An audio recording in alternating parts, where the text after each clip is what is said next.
Hi guys, how are you. ठीक है, तो हम लोग अभी इतना दिन से जो पढ़ रहे थे उसमें हम लोग पेज नंबर 15 तक पढ़ चुके थे, जिसमें लास्ट क्लास में हम लोग इलेक्ट्रिक फील्ड और पोटेंशियल के बारे में पढ़े थे। आज हम लोग मेनली टॉपिक आज डाइपोल पे पढ़ेंगे, लेकिन उसके पहले इक्वी पोटेंशियल सरफेस के बारे में, जो इक्वी पोटेंशियल सरफेस है इसके बारे में थोड़ा बहुत जानते हैं। तो हम लोग इक्वी पोटेंशियल सरफेस के बारे में बहुत दिनों से जो क्लास आप लोग देखते होंगे, वीडियो अब देख रहे होंगे, बार बार इक्वी पोटेंशियल सरफेस आता है, तो थोड़ा बहुत जानते हैं। ये बहुत ज़्यादा डिटेल में जानने का जरूरत नहीं है, तो यहाँ बोर्ड पे समझ लेते हैं इक्वी पोटेंशियल सरफेस क्या है, किस टाइप से होता है। तो हम लोग पिछले क्लास में फार्मूला पढ़े थे dV बराबर minus E dot D R. Suppose कीजिए इलेक्ट्रिक फील्ड ये है, ये इलेक्ट्रिक फील्ड है, और डी आर ये है D R vector. Electric field vector और डी आर वेक्टर, ये एंगल दोनों के बीच का 90 डिग्री ले लिया जाए, तो इस फार्मूला का इस्तेमाल करते हैं। इलेक्ट्रिक फील्ड और डी आर वेक्टर दोनों के बीच हम लोग एंगल लिए 90 डिग्री। स्पेशल केस है, लिए हैं, तो ये फार्मूला हो जाएगा dV equal to minus E d r cos theta, और थीटा कितना है 90 डिग्री। कॉस 90 कितना हो जाता है 0, यानी कि dV equal to 0। dV equal to 0 हो गया, मतलब V क्या हो गया, कांस्टेंट। ये V कांस्टेंट तब होता है जब आप थीटा कितना चुनते हैं 90 डिग्री चुनते हैं। ये 90 डिग्री का केस में ही ऐसा होता है V कांस्टेंट। तो हम लोग देखिए यहाँ से सीधे इस रिजल्ट पे पहुँचने वाले हैं।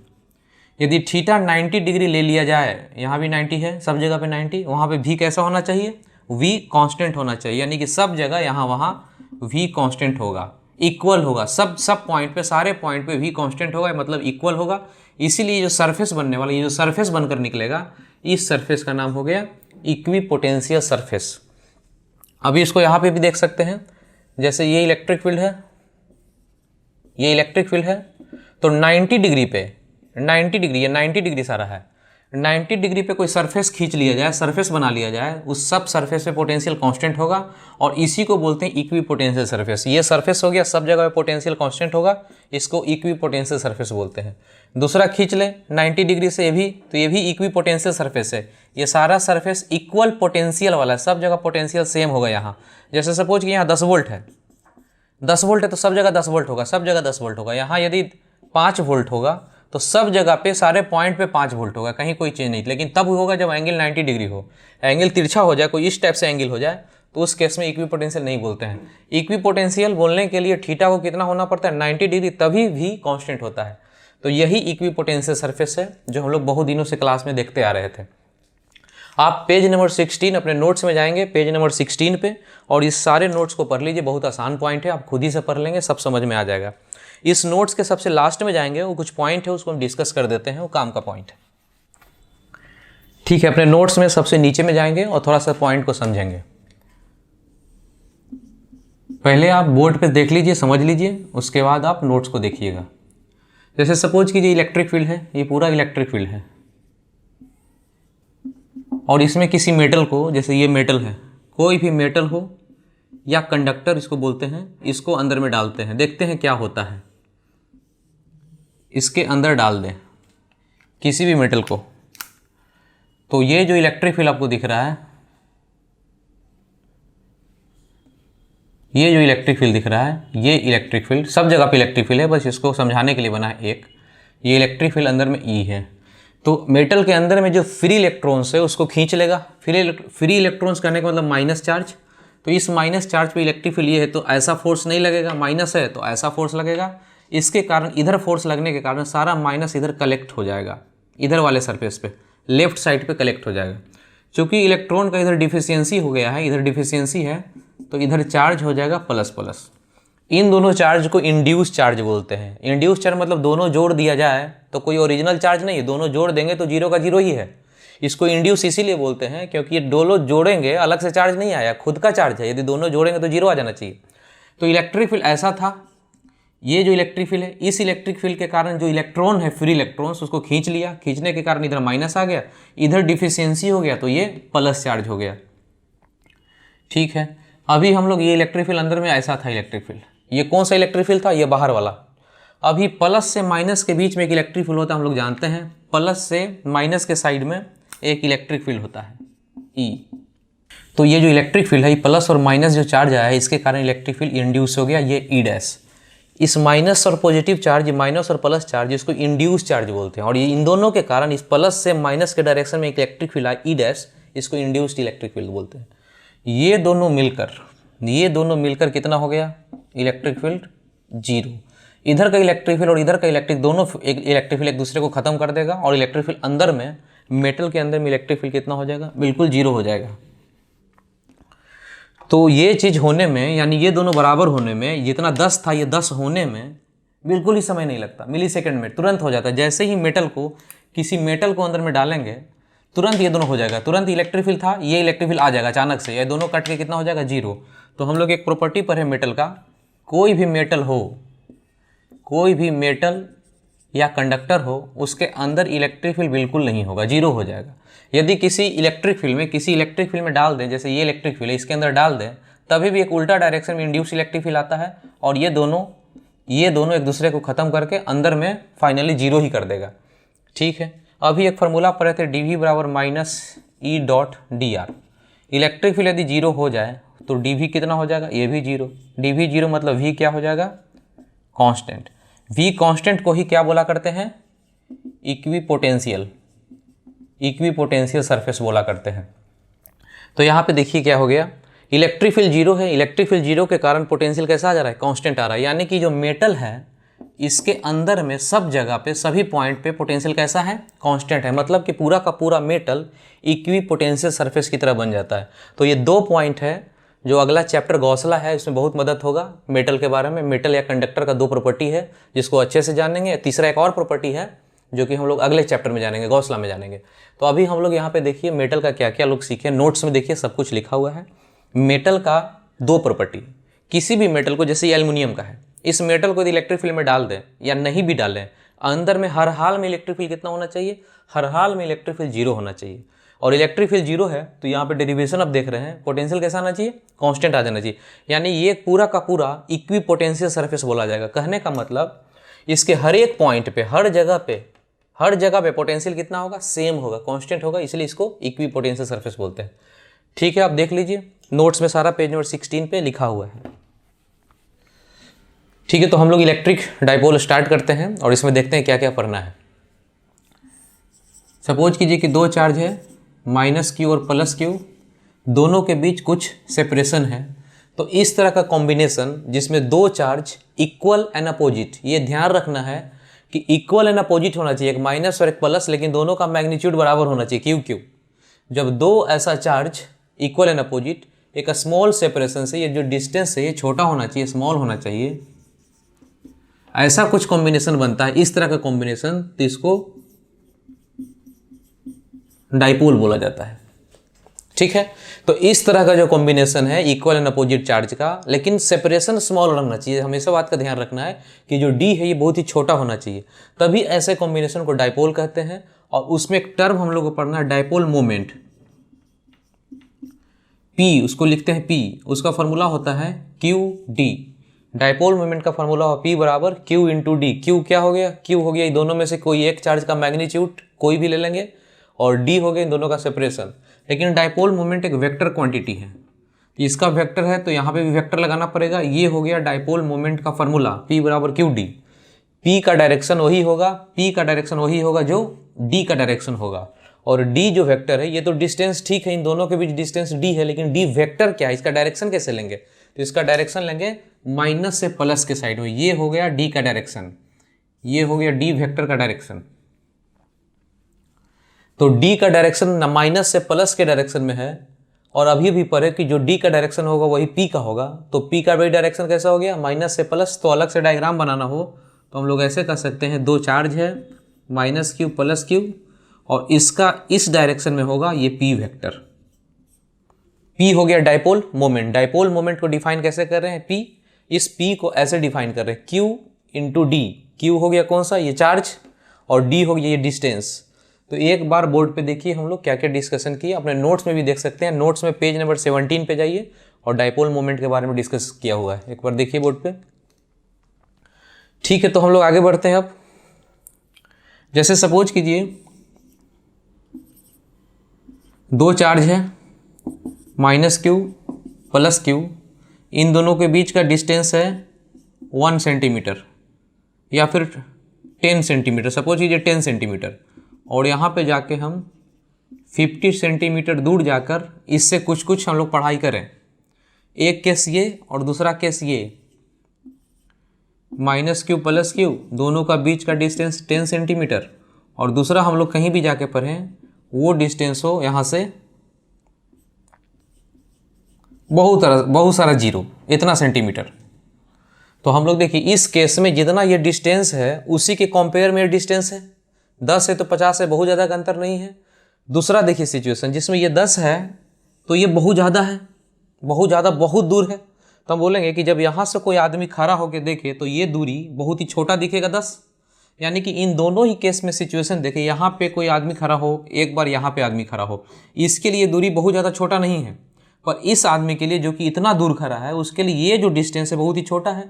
अभी हम लोग क्या पढ़ रहे थे, डायपोल के बारे में डिस्कशन तब कहेंगे जब ये डी कैसा होना चाहिए, स्मॉल, ये छोटा होना चाहिए। तब बताइए इन दोनों केस में ये जो चार्ज है इन दोनों का, ये बिहेवियर किसका, इन दोनों केस सिचुएशन का कौन सा बिहेवियर है जो डायपोल जैसा है? तो ये वाला डायपोल जैसा बिहेवियर इसलिए है कि दोनों का बीच का जो डिस्टेंस है 10 सेंटीमीटर, ये जो दूरी उसके रेस्पेक्टिव बहुत ही छोटा है, तो इसको स्मॉल बोला करेंगे। तो हम लोग देखिए कंपैरेटिव बात करेंगे, जैसे दो चार्ज है इक्वल एंड अपोजिट, इससे बहुत पीछे जाके बहुत दूर जाके कोई आदमी देखे तो ये डायपोल बन जाएगा, लेकिन उसके नज़दीक आकर देखे तो यही डिस्टेंस काफ़ी बड़ा दिखेगा उसको, तो ये डायपोल नहीं होगा। तो हम लोग डायपोल का बेसिक कॉन्सेप्ट समझ लिए कि छोटा डिस्टेंस ये होना चाहिए तभी डायपोल बोला जाएगा। और ये डायपोल का चार्ज किधर से किधर होगा, इसका डायरेक्शन कैसे होगा, माइनस से प्लस के डायरेक्शन में। ठीक है, इस पे क्वेश्चन करते हैं। एच सी वर्मा के एक्सरसाइज में है, आप जिनके पास एच सी वर्मा होगा लास्ट में जो लास्ट का जो एक्सरसाइज है उसको आप देखिएगा, तो एक क्वेश्चन है यहाँ पे इस तरह से है। एक इक्विलेटरल ट्रायंगल है, यहाँ पे एक -q है, यहाँ पे भी एक -q है और यहाँ पे +2q है। तो कह रहा है कि ये जो कॉम्बिनेशन बन रहा है इसका इक्विवेलेंट या नेट डाइपोल मोमेंट क्या होगा। आपसे बोल रहा है कि ऐसा जो कॉम्बिनेशन बन रहा है इस कॉम्बिनेशन का नेट डाइपोल मोमेंट क्या होने वाला है, ऐसा क्वेश्चन है। नेट डाइपोल मोमेंट इसका क्या होगा, तो हम लोग देखिए शुरू करते हैं।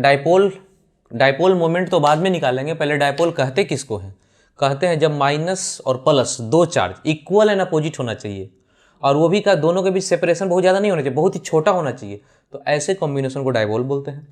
तो यहाँ पे अभी देखें ये सेपरेशन जो भी है ये दिया हुआ होगा क्वेश्चन में कि कितना है, एल लेना है, क्यू डी लेना है, जितना है वो सब दिया रहेगा।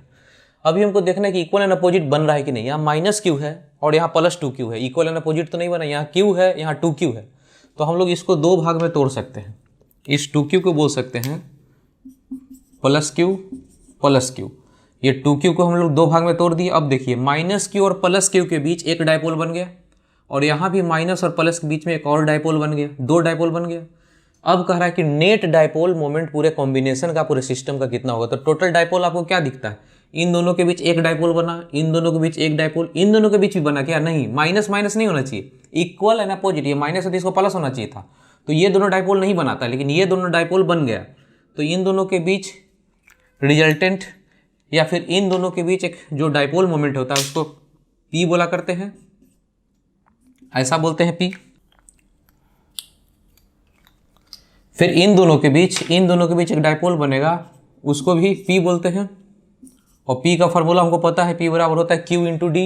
Q कहने का मतलब ये चार्ज, कोई चार्ज, और D मतलब ये डिस्टेंस। तो P का जो डायरेक्शन होगा, अभी भी पढ़े थे, माइनस से प्लस के डायरेक्शन में, यानी माइनस से प्लस के डायरेक्शन में P का डायरेक्शन। यहाँ भी माइनस से प्लस के डायरेक्शन में ये P का डायरेक्शन, दोनों को ही P लिखेंगे क्योंकि दोनों ही कंडीशन में चार्ज यहाँ भी सेम है, चार्ज यहाँ भी सेम है। ये डिस्टेंस ये और ये डिस्टेंस ये, यानी दोनों को P लिखा करेंगे, P1 P2 नहीं लिखेंगे, दोनों P ही होगा। और P बराबर कितना होगा कहीं लिखना हो तो P बराबर Q इंटू ये डिस्टेंस D है तो D लिखेंगे, P बराबर QD। अभी ये कह रहा है कि इन दोनों का रिजल्टेंट निकालिए, ये वेक्टर और ये वेक्टर का रिजल्टेंट, तभी ना नेट निकलेगा। तो देखिए वेक्टर का रिजल्टेंट निकालने के लिए हम लोग वेक्टर जब पढ़ेंगे तो आप लोग एक चीज़ जानिएगा, पैरेलल ट्रांसलेशन ऑफ वेक्टर। मतलब वेक्टर को पैरेलल में जहाँ मर्जी वहाँ लेके जा सकते हैं। जैसे ये वेक्टर है, इसको पैरेलल में जहाँ मर्जी वहाँ लेकर जाइए, उससे वेक्टर नहीं बदलता है। वेक्टर ऐसे तो आगे कर सकते हैं, पीछे कर सकते हैं, ऊपर नीचे, ये वेक्टर को घुमाना नहीं है, वेक्टर जैसे वैसे लेके आगे पीछे जा सकते हैं, इसको पैरेलल ट्रांसलेशन बोलते हैं। तो इस वेक्टर P को हम चाहे तो आगे कर लें, रिजल्टेंट निकालना है तो इसको थोड़ा सा आगे कर लीजिए, और इस वेक्टर P को भी थोड़ा आगे कर लेंगे रिजल्टेंट निकालने के लिए। तो इस वेक्टर को आगे कर लिए तो ये हो गया P, और इस वेक्टर को थोड़ा आगे कर लिए तो ये हो गया P, दो वेक्टर बन गया। ये एंगल 60 डिग्री है, ये 60 डिग्री एंगल है, तो ये भी एंगल कितना हो गया 60। अब ये दो वेक्टर का रिजल्टेंट बीच से जाएगा, ये पता है हमको, ये रिजल्टेंट, ये दो वेक्टर है, इसका रिजल्टेंट बीच से जाएगा। इसको कितना लिखेंगे, ये एंगल कितना हो जाएगा 30, यदि पूरा 60 है तो हाफ कितना हो जाएगा 30। इसका कंपोनेंट, इसका कंपोनेंट, दोनों का कंपोनेंट लेना हम लोग सीख चुके हैं, तो इसका नेट कितना आने वाला है, एक का कंपोनेंट होगा P cos 30 degree, P cos angle पता है तो cos लेते हैं, फिर इधर से भी आएगा तो डबल कर लीजिए, कितना हो जाएगा, एक का कंपोनेंट होगा P cos 30, एक और आ जाएगा डबल तो 2P, कितना हो जाएगा 2P cos 30 कितना होता है √3/2 कैंसिल, और P बराबर वहाँ से कितना QD, तो QD √3, ये आंसर नेट। एक बार बोर्ड पे देखिए, एससी वर्मा का क्वेश्चन है, सिंपल सा क्वेश्चन है, इतना टफ नहीं है। इन दोनों के बीच एक डायपोल बना, इन दोनों के बीच एक डायपोल बना, यहाँ पे चार्ज था एक +Q और एक और +Q, दोनों मिला के 2Q हो गया था, तो इन दोनों के बीच एक डायपोल, इन दोनों के बीच एक डायपोल, एक PA, दोनों का रिजल्टेंट आगे करके बना लिए, इतना आंसर हो गया। ठीक है, इसको देख लिए हम लोग, आगे चलते हैं अब। ठीक है, हम लोग क्वेश्चन करते हैं, पेज नंबर 26 का क्वेश्चन नंबर 39, पेज नंबर 26 का क्वेश्चन नंबर 39, ये है इस बार का जेई मेन का क्वेश्चन। बोर्ड पे देखिए, जेई मेन 2019 का क्वेश्चन है। आप खुद से इसको सॉल्व कीजिए, वीडियो पॉज करके खुद से सॉल्व कीजिए पहले।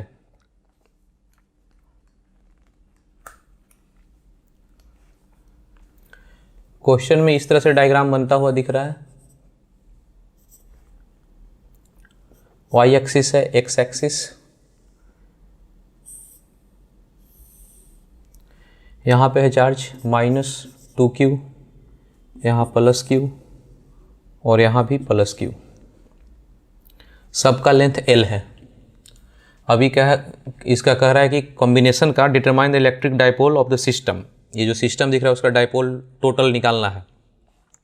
तो माइनस और प्लस के बीच में एक डायपोल बनता है, हम लोग पहले से पता है, माइनस और प्लस के बीच में एक डायपोल बनेगा, फिर माइनस और प्लस के बीच में एक डायपोल बनेगा, तो इसको दो भाग में तोड़ लें। अभी जो एससी वर्मा में जैसे किए थे वैसे ही कर लें, -Q और -Q, -Q प्लस के बीच में एक, -Q प्लस Q के बीच में एक, इन दोनों के बीच में एक डायपोल बनेगा तो ये डायपोल बना P, इन दोनों के बीच में एक बनेगा तो दूसरा बना, ये डायपोल हो गया P।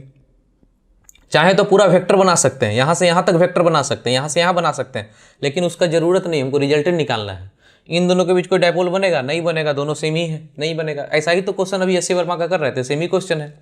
तो कह रहा है कि इन दोनों का डायपोल मोमेंट क्या होगा, तो ये एंगल 60 डिग्री है तो इसका रिजल्टेंट ये 30 हो जाएगा, इसका रिजल्टेंट ले और इसका ले तो 2P cos 30 डिग्री, आंसर यही होगा, नेट टोटल आने वाला है। अब ये बताइए कि ये जो डायरेक्शन इसका क्या होगा, ये जो नेट बनने वाला है इसका डायरेक्शन ये है नेट का, इधर है J, तो इसका आंसर आना चाहिए नीचे माइनस में, यानी -J, इसका आंसर -J में कितना आंसर है। अब देखिए बोर्ड पे आंसर C, बस एक ही है जो माइनस में आंसर है, तो हमारा बिना बनाए भी क्वेश्चन बन गया, बिना बनाए ही हो गया।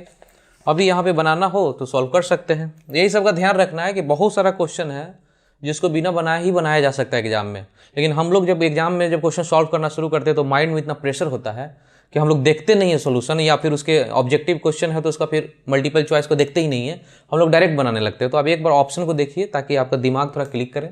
तो यहाँ पे देखिए बनाना हो तो इसका आंसर कितना हो जाएगा, 2P बराबर होता है Q और D मतलब ये डिस्टेंस L है, और cos 30 √3/2, यानी आंसर हो गया √3QL, और नीचे की तरफ है तो -J लगा सकते हैं, ये हो गया -J, इसी को बोलते हैं net dipole moment, net P, इतना बोल सकते हैं।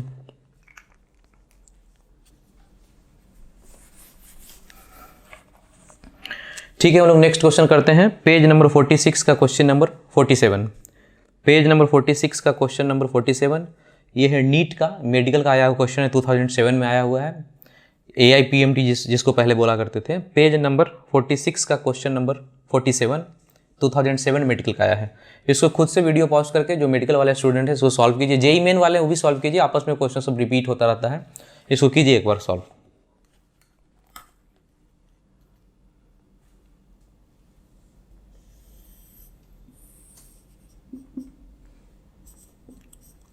इस क्वेश्चन में दिया है कि 3 चार्ज है, तीनों को रखा गया है। तो पहले देखते हैं कहाँ कहाँ। प्लस क्यू को रखा है y बराबर a, 0 a 0, कहने का मतलब y equal to a, y equal to a यहाँ पे गया और यहाँ पे रख दिए प्लस क्यू को, ये डिस्टेंस को बोलता है कि a है। फिर आगे बोलता है -2q, -2q को कहाँ रखता है, ओरिजिन पे, ये हो गया -2q। फिर कहता है प्लस क्यू को x बराबर a पे, x बराबर a पे यहाँ प्लस क्यू को, ये डिस्टेंस को भी a बोला गया है। कह रहा है कि मैग्नीट्यूड और direction of electric dipole moment vector of this charge assembly. Magnitude क्या होगा और डायरेक्शन क्या होगा, ठीक है। तो यहाँ पे देखिए ये माइनस है, इसको दो भाग में तोड़ दें, माइनस माइनस, -2q तो माइनस माइनस, एक ये डायपोल बना और एक ये डायपोल बना। इसका डायपोल मोमेंट माइनस और प्लस का जो डायपोल मोमेंट बनेगा इधर p, और इसका बनेगा इधर भी p बराबर लिखना हो तो p बराबर बोल सकते हैं p इक्वल टू q, और ये डिस्टेंस a है वो, ठीक है। अब ये 2 है, p बिल्कुल इक्वल है, तो दोनों का जो रिजल्टेंट आने वाला ये रिजल्टेंट आएगा बीच से, ये रिजल्टेंट हो जाएगा दोनों का। ये 90 डिग्री है पूरा, तो हाफ कितना हो जाएगा, ये 45, दोनों इक्वल वेक्टर ना है, और ये दोनों का कंपोनेंट लेंगे या फिर दोनों का रिजल्टेंट हो जाएगा p√2, यानी कि p बराबर कितना हो गया, qa√2। ये मैग्नीट्यूड हो गया, और किस डायरेक्शन में जाता हुआ, इस डायरेक्शन में, ये इस डायरेक्शन में जाता हुआ रहेगा। तो देखिए तो कौन सा ऑप्शन दिख रहा है आपको, √2qa का कितना ऑप्शन है, a c d, 3 ऑप्शन है। अभी कह रहा है कि कौन सा डायरेक्शन होगा, तो ऑप्शन सी देखिए क्या बोलता है। ऑप्शन सी कहता है पॉजिटिव एक्स डायरेक्शन में। ये जो डायरेक्शन है, ये डायरेक्शन है क्या, पॉजिटिव एक्स डायरेक्शन है, नहीं, तो ये वाला आंसर नहीं होगा, ऑप्शन सी नहीं होगा। √2qa का 3 ऑप्शन है, ए सी डी, सी वाला ऑप्शन बोलता है कि प्लस एक्स डायरेक्शन में रिजल्टेंट होगा, प्लस एक्स में ये ना है हमारा, तो रिजल्टेंट ये आ रहा है नेट, तो आंसर गलत हो गया सी। डी क्या बोलता है, प्लस वाई में आएगा, ये जो रिजल्टेंट है इस डायरेक्शन में है, नहीं है, ये भी गया आउट। हमारा रिजल्टेंट तिरछा है, ऐसे कुछ गया हुआ है, तो इसमें क्या बोलता है ऑप्शन ने, कह रहा है कि इतना एलॉन्ग लाइन ज्वाइनिंग पॉइंट इतना इतना। यदि हमको समझ में भी नहीं आ रहा है, जो मेडिकल वाले स्टूडेंट हैं जिनको पहला ऑप्शन समझ में भी नहीं आ रहा है कि ये क्या बोल रहा है कि लाइन किसको किसको ज्वाइन कर रहे हैं, नहीं भी आ रहा, तो आपके पास यही चारा है, अब तो कोई ऑप्शन आपके पास है नहीं, आपको तो इसी को मारना है। ऑप्शन सी और डी तो कैंसिल हो गया, बस ए बच रहा है, तो यही हो गया, नहीं समझ में आता है। तो जो लोग को नहीं समझ में आ रहा है यहाँ पे देखिए, कह रहा है इस ऑप्शन में पहला कह रहा है कि अलोंग द लाइन ज्वाइनिंग 0 0 0 और ए इतना, ये जो लाइन है कितना एंगल बना के जा रहा है, 45। तो हम लोग जब ग्राफ पढ़े थे, बेसिक मैथ पढ़े थे, तो कोऑर्डिनेट ज्योमेट्री में स्ट्रेट लाइन पढ़े थे, ये स्ट्रेट लाइन है, 45 डिग्री बना के कोई स्ट्रेट लाइन जाए तो इस स्ट्रेट लाइन का इक्वेशन होता है y इक्वल टू एक्स। ऐसा कोई लाइन जाए जिसमें 45 बनाए तो ऐसा स्ट्रेट लाइन का इक्वेशन होता है y इक्वल टू एक्स। इसका मतलब इस पे कहीं भी कोई पॉइंट ढूंढें तो x और y दोनों बराबर होना चाहिए कोऑर्डिनेट। जैसे ये हो गया 0 0, आगे बढ़ेंगे तो इसका कोऑर्डिनेट होगा 1 1, आगे बढ़ेंगे तो इसका कोऑर्डिनेट 2 2, यानी x और y दोनों बराबर होना चाहिए। वो हो गया ये स्ट्रेट लाइन 45 डिग्री बना के। तो ये जो एंगल बना हुआ है ये कितना बना हुआ है, जो पी था तो 45 ही बन रहा था, ऐसा ही 45, यानी ये जो स्ट्रेट लाइन है सेम स्ट्रेट लाइन है y इक्वल टू एक्स, यानी कि x और y कोऑर्डिनेट हर जगह पे x और y सेम होना चाहिए। इस ऑप्शन में कहता है कि अलोंग द लाइन ज्वाइनिंग 0 0 यानी 0 0 और ए देखिए वहाँ पे दिया हुआ है कि 0 0 और ए, ऑप्शन ए में देखिए 0 0 और ए यानी x बराबर a y बराबर a, यानी कि यहाँ पे किसी लाइन पे कहीं होगा ए, कहने का मतलब x भी है y भी है, यही ना स्ट्रेट लाइन है जिसमें दोनों कोऑर्डिनेट बराबर हो जाए, ये स्ट्रेट लाइन इसको बोलते हैं जो 45 बनाता है, यानी हमारा ऑप्शन ए हो गया। एक बार देख लीजिए और अच्छे से समझ लीजिए। अपना थोड़ा और जानकारी चाहिए तो यहाँ पे ऐसे कर सकते हैं, ये स्ट्रेट लाइन है, इसका इक्वेशन हो गया y बराबर एक्स, सिर्फ 45 बनाएगा। ऐसा स्ट्रेट लाइन तो y बराबर -x बोलेंगे यहाँ पे, क्योंकि यहाँ पे माइनस के डायरेक्शन में भी जा रहा है, तो y बराबर -x का ये line, y equal to +x का ये लाइन, ये दोनों का दोनों स्ट्रेट लाइन है, 45 बनाता हुआ ये सब एंगल रहेगा।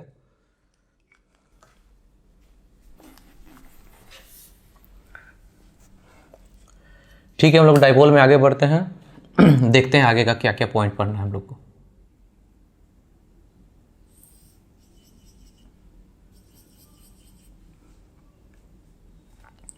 माइनस क्यू प्लस क्यू, ये बीच का डिस्टेंस है डी, ये डाइपोल हो गया। ये डाइपोल तब बोला जाएगा जब डिस्टेंस कैसा हो, छोटा होना चाहिए। ठीक है, एक पॉइंट ये है, यहाँ से एक पॉइंट ये है, इसको बोलते हैं डाइपोल का एक्सिस, इसको बोलते हैं डाइपोल का एक्सिस। ये पूरा का पूरा ये वाला पॉइंट, इसको एक्सियल पॉइंट बोलते हैं, एक्सियल पॉइंट बोलेंगे। और इस लाइन को पूरा का पूरा इधर भी, ये सारे लाइन को डाइपोल का एक्सिस बोलते हैं, डाइपोल एक्सिस। और इस पॉइंट को एक्सियल पॉइंट। ये दोनों के ठीक बीचों बीच एक प्लेन बना लें, इन दोनों के ठीक मिड पॉइंट से जाता हुआ एक प्लेन जैसा बना लें, तो इसको इक्वेटोरियल प्लेन बोलते हैं। यानी इन दोनों के बीच एक बड़ा सा प्लेन बन जाए, एक बड़ा सा प्लेन बने उस इन दोनों के ठीक बीचों बीच, उसको इक्वेटोरियल मतलब दोनों से इक्वल हो डिस्टेंस, इक्वेटोरियल प्लेन बोलेंगे। तो ये जो पॉइंट होगा इसको इक्वेटोरियल पॉइंट बोलेंगे।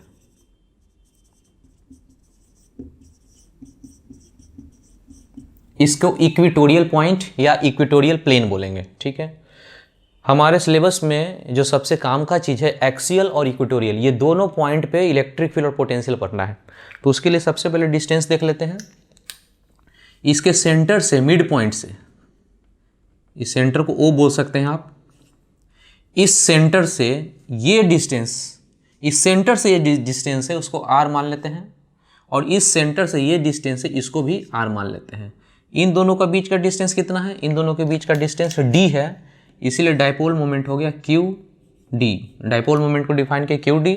और डाइपोल मोमेंट का डायरेक्शन कैसे होगा, माइनस से प्लस के डायरेक्शन, यानी ऐसा वेक्टर दे दे, ऐसा वाला वेक्टर, ये हो गया डाइपोल मोमेंट।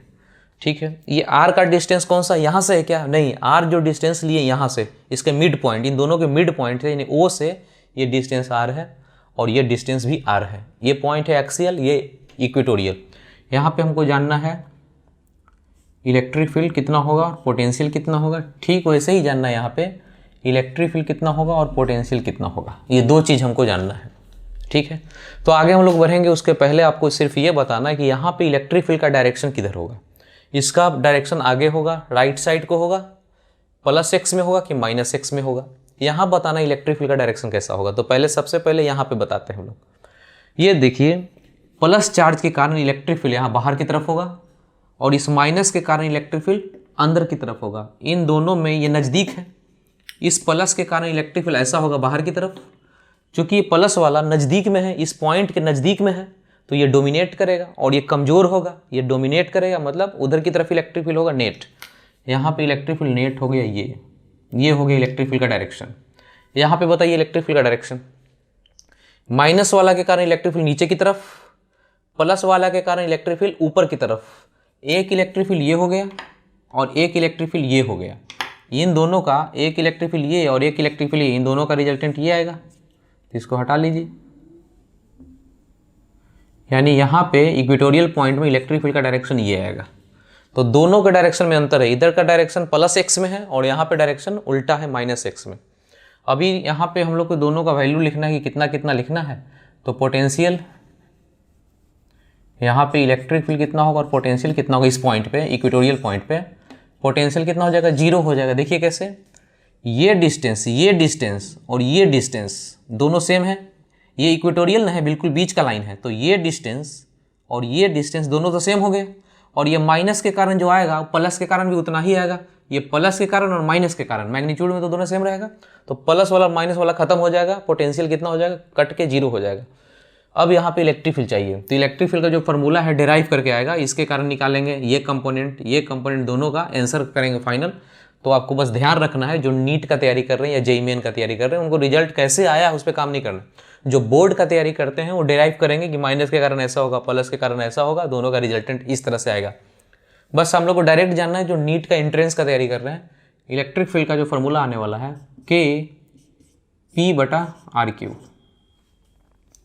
इक्वेटोरियल पॉइंट पे इलेक्ट्रिक फील्ड का फॉर्मूला K/P/R3। पहले हम लोग इलेक्ट्रिक फील्ड कैसा पढ़ते थे, 1/r², लेकिन RQ है, तो डायमेंशन से सही है कि नहीं चेक कर लेते हैं। ये हो गया QD यही ना क्यू डी।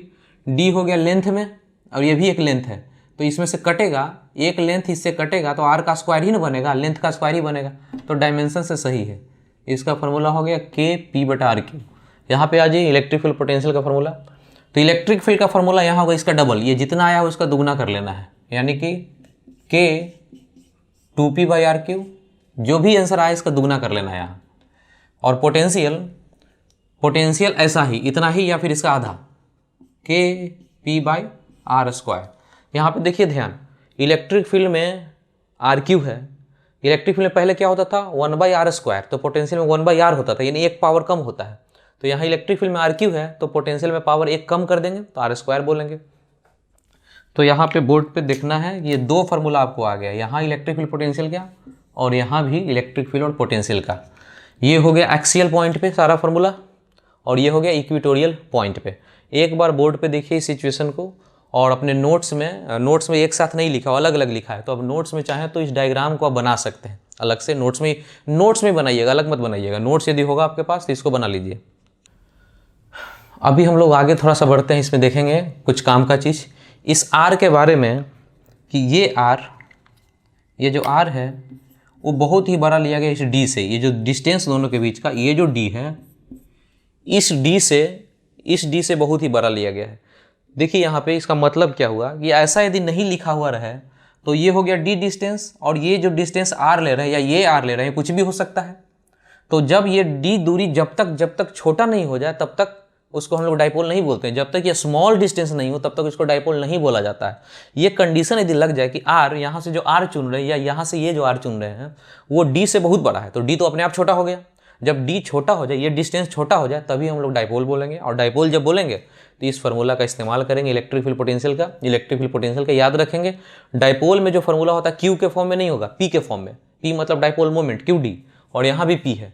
तो ये दोनों फार्मूला का आप लोग ध्यान रखिएगा। यहाँ पे पोटेंशियल 0 और यहाँ पे इलेक्ट्रिक फील्ड इतना, इलेक्ट्रिक फील्ड का डबल कर लेना है और उसका आधा कर लेंगे। आधा कहने का मतलब ये 2 का हाफ कर लेंगे तो ये बनेगा, इसका हाफ कर लेंगे, लेकिन यहाँ पे पावर में ध्यान रखेंगे आर क्यू है तो आर स्क्वायर, ये दोनों हो गया। अभी आगे बढ़ेंगे, फिर से देखते हैं डायग्राम को। Minus Q plus Q, equatorial point, axial point.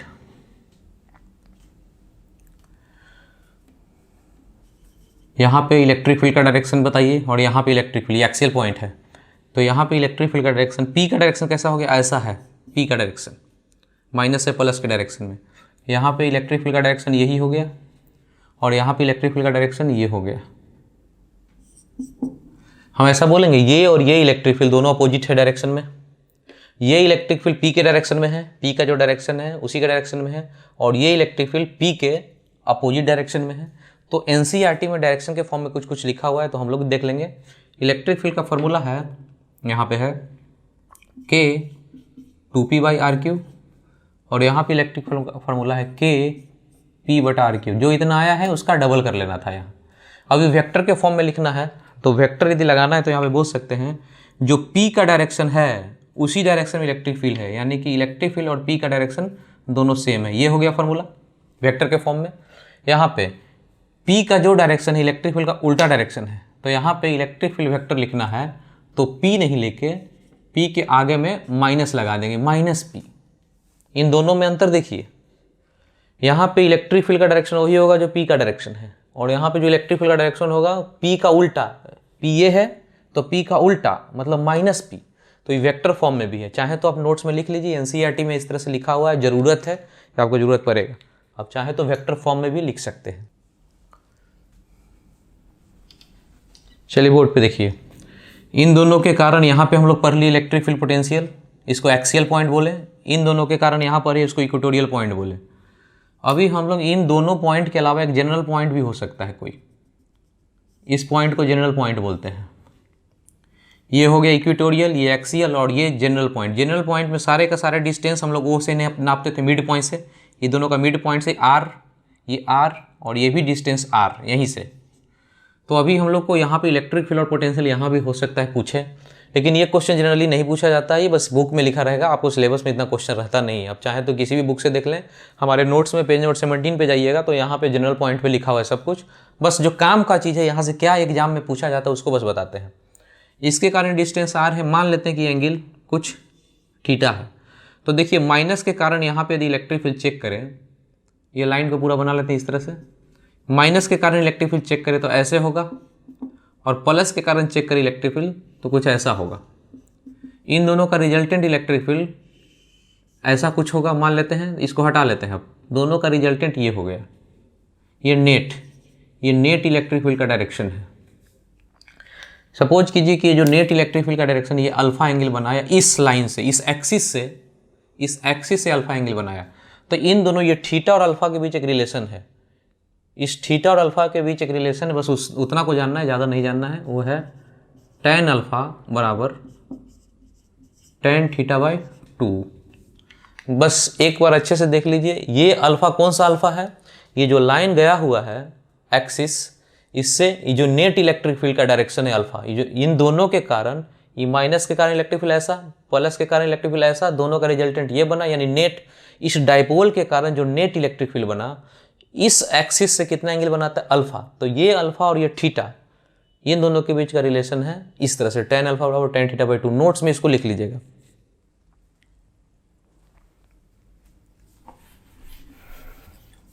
थोड़ा सा और पॉइंट है, हम लोग देख लीजिए,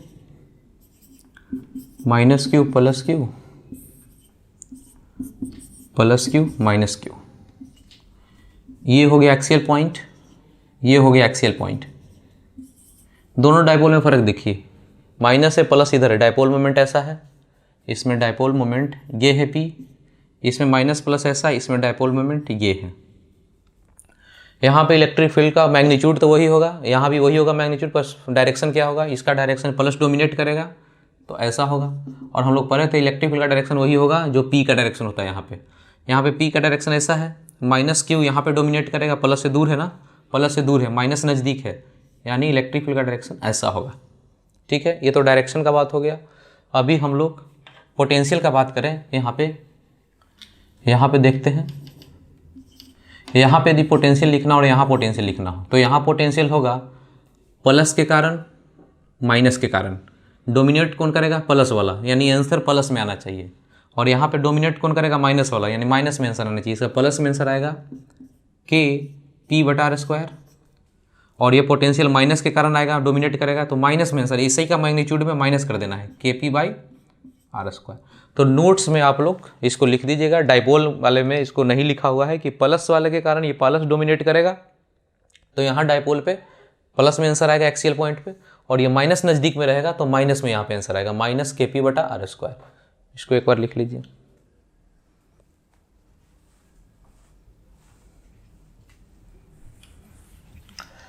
चलिए बोर्ड पे थोड़ा सा डाइपोल का एक और पॉइंट है, उसको हम लोग देखते हैं।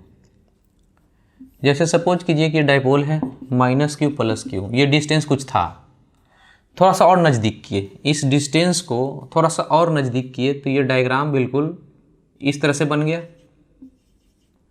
माइनस क्यू प्लस क्यू, थोड़ा सा और नज़दीक किए तो ऐसा बन गया, और नज़दीक किए, धीरे धीरे धीरे धीरे बिल्कुल ये इस तरह से इसको बना लिए। कोई यहाँ पे जाए दूर और यहाँ से देखे, कोई दूर से जाके, ये आर डिस्टेंस बहुत ही ज़्यादा हो, ये भी डाइपोल है, ये भी डाइपोल है, ये सारा डाइपोल ही है, पर ये दोनों के बीच का डिस्टेंस है ना धीरे धीरे घटाते जा रहे हैं।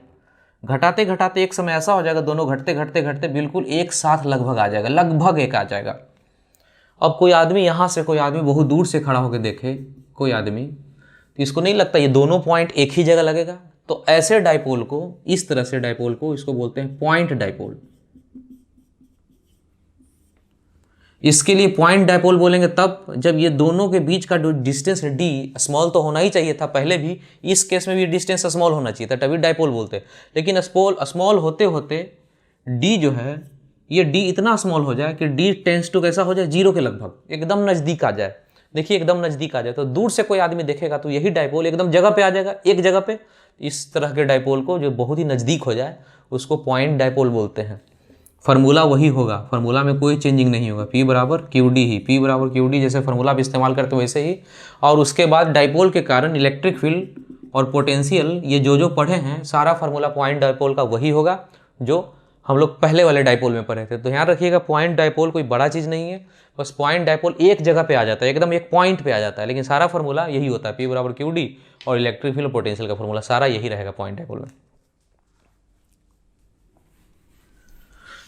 ठीक है, हम लोग क्वेश्चन करते हैं पेज नंबर 23, पेज नंबर 23 का क्वेश्चन नंबर 18, पेज नंबर 23 का क्वेश्चन नंबर 18 है।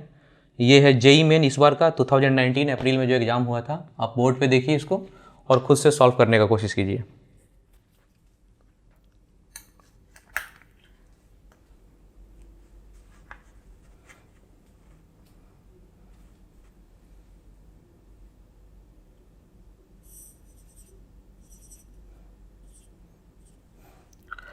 पॉइंट डायपोल है माइनस आई में लिखा हुआ है। माइनस आई मतलब कि ये प्लस माइनस होगा, यहाँ पे प्लस होगा, तभी ना इधर से होगा, ये होगा P। डायपोल मोमेंट लिखा हुआ है P वेक्टर बराबर minus P not I. Minus कहने का मतलब आई होता है ये डायरेक्शन, इसको एक्स एक्सिस मान लीजिए, ये एक्स एक्सिस है, ये एक्स एक्सिस मान लिया जाए, इसको सेंटर को ऑरिजिन मान लिया जाए, तो ये हो गया P का डायरेक्शन। लिखा हुआ है क्वेश्चन में ही कि P का direction minus P not x है, एक्स का मतलब आई, यानी ये दिया माइनस आई में, ये हो गया P का डायरेक्शन। अभी हमको कह रहा है कि the potential electric field due to this dipole on Y axis. Y axis मतलब इसको ऑरिजिन मान लिया जाए तो ये हो गया वाई एक्सिस। कहाँ पे मांग रहा है? डी डिस्टेंस पे, इस वाई एक्सिस को वाई एक्सिस मान लिया जाए, ये पूरा का पूरा वाई एक्सिस है, इस पे चाहिए हमको, इस पॉइंट पे। तो आपको नहीं लगता इस डायपोल के कारण ये कौन सा पॉइंट हो गया? इक्वेटोरियल पॉइंट हो गया। इक्वेटोरियल पॉइंट पे पोटेंशियल कितना मिलता है? पोटेंशियल जीरो मिलता है। तो हमको चाहिए potential electric field, potential zero का ऑप्शन कितना है? बी और डी, दो ऑप्शन है। अभी देखिए यहाँ पे इलेक्ट्रिक फील्ड का डायरेक्शन क्या होता है, जैसा डायपोल होता है उसका उल्टा होता है। जैसे कि माइनस के कारण ऐसा होगा, प्लस के कारण ऐसा होगा, तो रिजल्टेंट ये होगा इलेक्ट्रिक फील्ड का डायरेक्शन। हम लोग पहले भी पढ़े थे कि जो P का डायरेक्शन होगा, जैसा P का डायरेक्शन होता है उसका उल्टा होता है यहाँ पे। तो P का डायरेक्शन ये है तो इसका उल्टा होगा यहाँ पे, यानी जो आंसर यहाँ पे आने वाला है, फॉर्मूला अब तो आपको पता ही है, K P बटा आर क्यू, आर की जगह D है तो डी क्यू बोल देंगे। और डायरेक्शन कैसा होना चाहिए? इलेक्ट्रिक फील्ड का डायरेक्शन P का अपोजिट, यहाँ पे माइनस P, ऐसे करते थे हम लोग, माइनस P, यानी कौन सा आंसर हो गया? ऑप्शन हो गया D। K का मतलब कितना हो गया? K का मतलब हो गया 1/4 pi epsilon not, 1/4 pi epsilon not, और P बटा D है। लेकिन यहाँ पे माइनस आ गया, क्यों? क्योंकि जो P का डायरेक्शन होगा उसका उल्टा होता है यहाँ पे, तो जो P होगा उसका माइनस P करना पड़ेगा। देख लीजिए यहाँ पे माइनस पी नॉट कहने का मतलब, माइनस पी नॉट आई कहने का मतलब ये है डायरेक्शन, तो इसका उल्टा करना है सीधा, डी ऑप्शन हो गया। ठीक है, नेक्स्ट क्वेश्चन करते हैं पेज नंबर 25, पेज नंबर 25 का क्वेश्चन नंबर 30, पेज नंबर 25 का क्वेश्चन नंबर 30 है इस बार का जेई मेन का, 2019 जेई मेन का। जो नीट का तैयारी कर रहे हैं लोग, ऐसा नहीं समझना है कि जेई मेन का क्वेश्चन करवाना है तो नहीं करना है। पहले भी आपको बोले हैं कि जेई मेन और नीट दोनों सेम पैटर्न का एग्जाम है, और नेशनल टेस्टिंग एजेंसी अभी ले रही है जेई मेन को, हो सकता है कल को नीट भी ले। सीबीएसई दोनों का टीम मेंबर लगभग वही होता है, national testing agency, NSCP, national standard examination in physics यानी olympiad first stage, Indian association of physics teacher करके, ये सारे टीचर एक मेंबर ग्रुप बनाए हुए हैं, वो सारे मिलकर सब जगह पे एग्जाम लेते रहते हैं। तो आपका क्या है कि जब जो लोग नीट का तैयारी कर रहे हो, जेई मेन का भी प्रैक्टिस करें, और जो जेई मेन का तैयारी कर रहे हैं वो नीट का भी प्रैक्टिस करें, तो कॉमन आएगा, बहुत सारा क्वेश्चन कॉमन आ जाएगा। आप खुद भी देखिएगा बनाते बनाते कई सारा क्वेश्चन रिपीट होता है, तो आप लोग सबको ही बनाए कीजिए। तो हम लोग ये क्वेश्चन करेंगे, बोर्ड पे देख लीजिए पेज नंबर 25 का 30 नंबर क्वेश्चन। वीडियो पॉज कीजिए, खुद से सॉल्व कीजिए।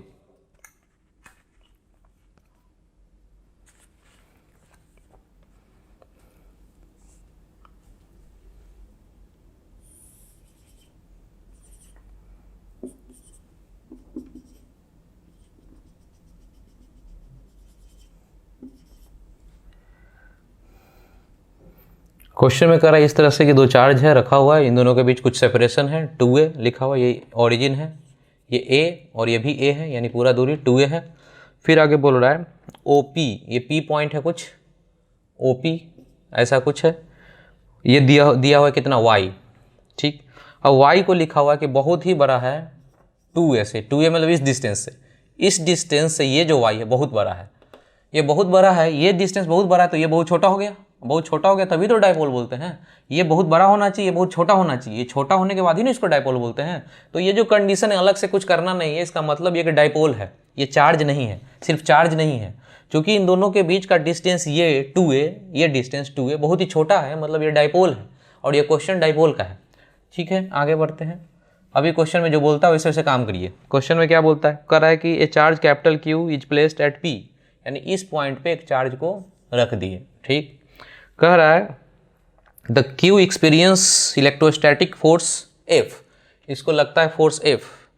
ये बताइए कि यहाँ पे फोर्स का, ये इलेक्ट्रिक फील्ड का डायरेक्शन क्या हो गया, माइनस प्लस है, तो माइनस प्लस में P का डायरेक्शन ये है, उल्टा होता है यहाँ पे। तो इलेक्ट्रिक फील्ड हमको पता ही है कि ऐसा डायरेक्शन में कुछ होता है और इलेक्ट्रिक फील्ड का कुछ फार्मूला भी होता है।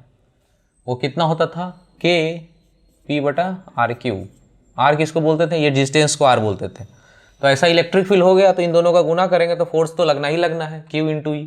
तो यहाँ पे फॉर्मूला हो गया, जो फोर्स लगने वाला है उसको फोर्स को F बोला जाता है, इसको Y बोल लीजिए, डिस्टेंस Y है तो इसको YQ बोलिए। तो यहाँ जो फोर्स कहता है F लगता है, तो F बराबर कितना हो जाएगा, K/Y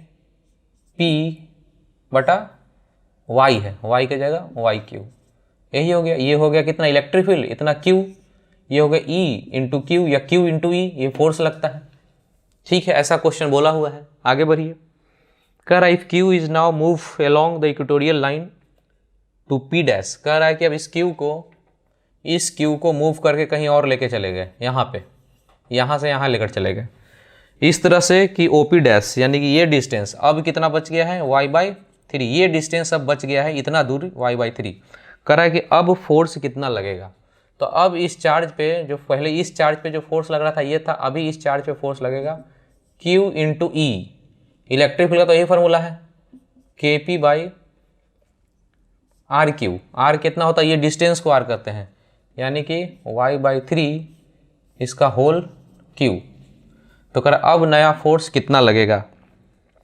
तो यहाँ पे हो गया क्लियर, 3 बार गुना करना ऊपर जाएगा, ये हो जाएगा Q Kp/YQ और 3 × 3 × 3 ये ऊपर चला गया, 3 का Q, यानी कितना बन गया ये 27। तो F डैश बराबर बोल लेंगे इतना, जो है ये चीज़ तो यही है, फोर्स है, F × 27, ऐसा बोल लेंगे। आंसर हो गया D, देख लीजिए इसका आंसर हो गया D। तो यहाँ पे फोर्स लग रहा था, बाद में बोला कि यहाँ पे कितना फोर्स लगेगा, तो अब देख लीजिए किस तरह से सॉल्व किया गया है।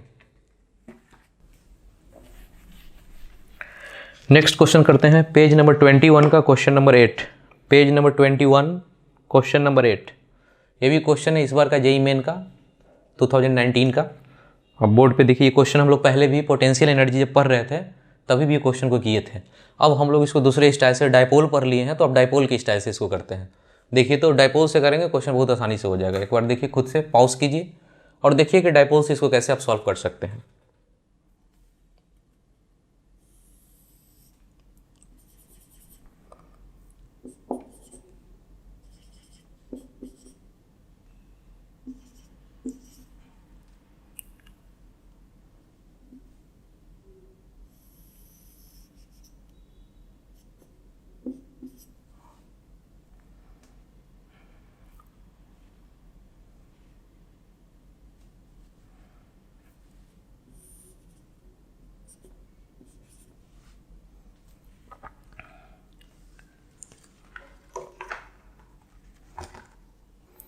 कह रहा है कि ये कॉम्बिनेशन बना हुआ है आपका, +Q -Q Q capital Q है, ये D दूरी इन दोनों का जो मिड पॉइंट है उससे ये D डिस्टेंस है, और ये डिस्टेंस दोनों के बीच Q है, D है सॉरी।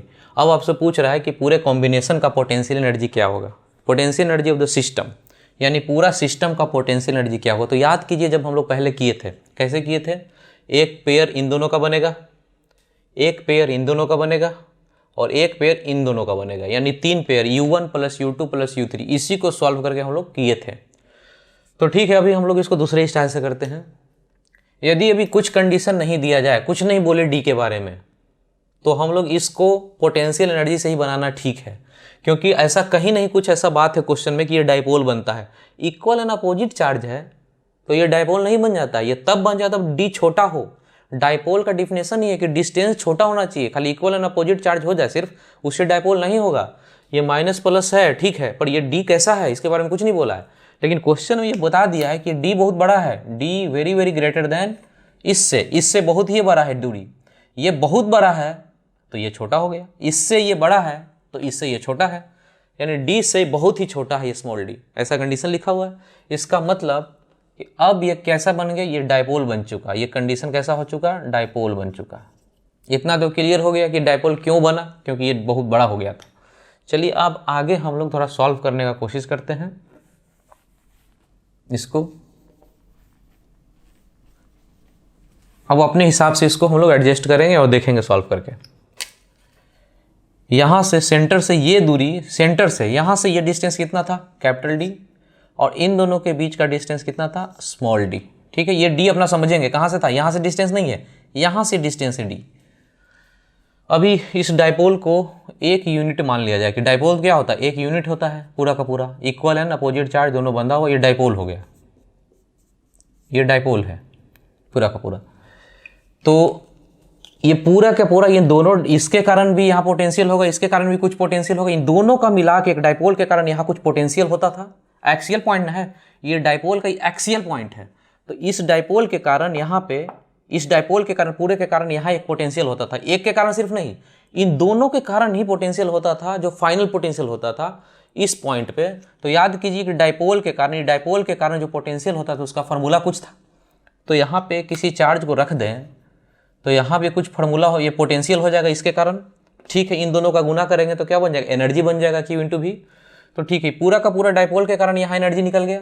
अब इन दोनों का आपस में एनर्जी निकलेगा। पहले हम लोग कैसे किए थे, एक इसके कारण पेयर, एक इसके कारण पेयर, और एक आपस में इन दोनों का पेयर, ऐसे करके सॉल्व किया था। लेकिन अब डायपोल जब जैसे ही पढ़ रहे डायपोल, मतलब ये दोनों कॉम्बिनेशन मिलकर एक यूनिट बन गया।